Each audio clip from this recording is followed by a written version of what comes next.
What secret ruined your life before it was even shared? My boyfriend got my best friend pregnant, and I didn't find out until 15 years later when I was 18 and in my senior year of high school. I really believe my life was on a good track. I lived with my parents and 4 other siblings and spent most of my days hanging out with my best friend, Ashley, or my boyfriend of 3 years, Kyle. Both Ashley and Kyle's parents were best friends with my parents, so I knew both of them since we were in diapers. Ashley's been my friend for 18 years and she truly was the person I trusted with everything. I've been dating Kyle for the last 3 years. I believed he was the love of my life and the one I would eventually marry. We were quite serious and even talked about getting married after he finished college. Although I had every plan on going to university, I was quite content with the idea of being married to Kyle and being a stay-at-home mom. My parents loved Kyle and supported our relationship. I really was happy. My sister was also dating Kyle's brother and all our siblings were very close. One day at the beginning of the school year, I noticed that Ashley was being very melancholic and detached. After a while of prodding, she told me she was pregnant. I was very surprised because I didn't know. She and her boyfriend broke up a while ago and I didn't know she had anyone else like that in her life. I asked her who the father was and she didn't want to talk about it, but in a way implied that the ex was the father. She was absolutely distraught, so I dropped the topic and just consoled her. I was with her when she told her family, and while her parents were disappointed, they promised to support her in whatever she decides. They tried to make her share the dad's name, but she refused and made me promise to stay quiet. I was there for her for the next 9 months. I went with her for an ultrasound appointment. I was there for her when she was bullied in school for being pregnant. I helped her set up the nursery. I was there when she was sick or just felt down. I held the baby shower for her, went shopping with her. I even took some parenting classes with her. We chose names together and she even asked me to be with her in the delivery room. I noticed that the pregnancy was really taking a toll on her emotionally and physically, and I tried to support her in every way possible. She was my best friend, always there for me, and I loved her. Some 2 weeks before her due date, I went to the mall to run some errands and ran into her ex. Although I promised never to contact her, the knowledge of my friend's emotional state sent me into a fit of anger. I confronted him and gave him a piece of my mind, telling him what a piece of garbage he was for leaving his ex pregnant and alone and not caring for his unborn child. He was shocked and said that he had no idea what I was talking about. Ashley never told him about the pregnancy, and when I told him she was 9 months pregnant at the time, he said that it was not possible for him to be the father, as they broke up over a year ago and had no relations since then. I was confused but apologized for yelling at him in the middle of the mall. After that he became snarky, said some nasty stuff and mentioned things like maybe you should ask Ashley's friend Kyle if he is the daddy. I didn't really think about his words in any way. Kyle and Ashley have been friends their entire lives.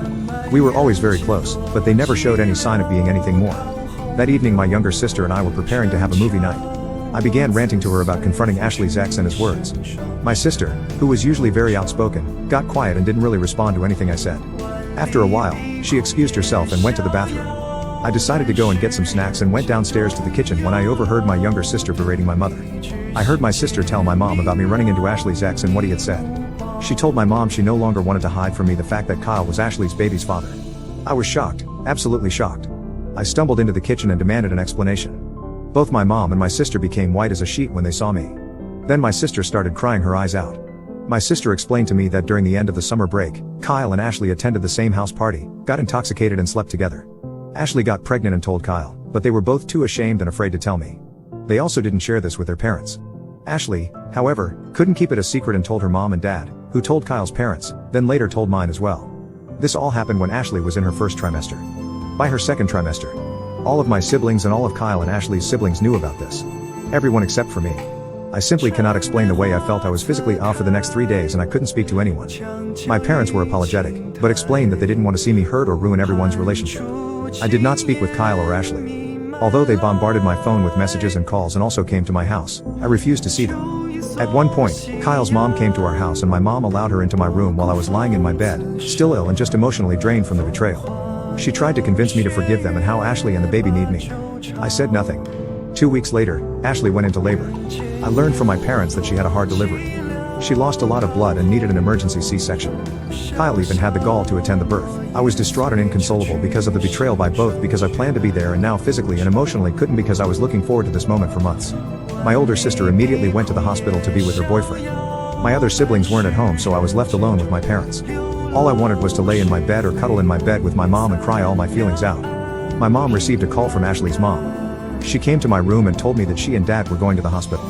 I was perplexed and asked her to stay with me. She said that Ashley's parents needed all the support they could get and that we will discuss everything later. I tried to tell her not to go and that I also needed their support, but she told me not to be selfish and they left. I was left alone at the house, still trying to wrap my head around what had happened in the last few weeks. I couldn't believe that my parents would go and support someone who hurt me so much while I was also suffering. I don't know when, But my sadness suddenly turned into rage, the kind I've never experienced before. In a fit of combined emotions and feelings of betrayal, I started packing my bags and decided to leave home.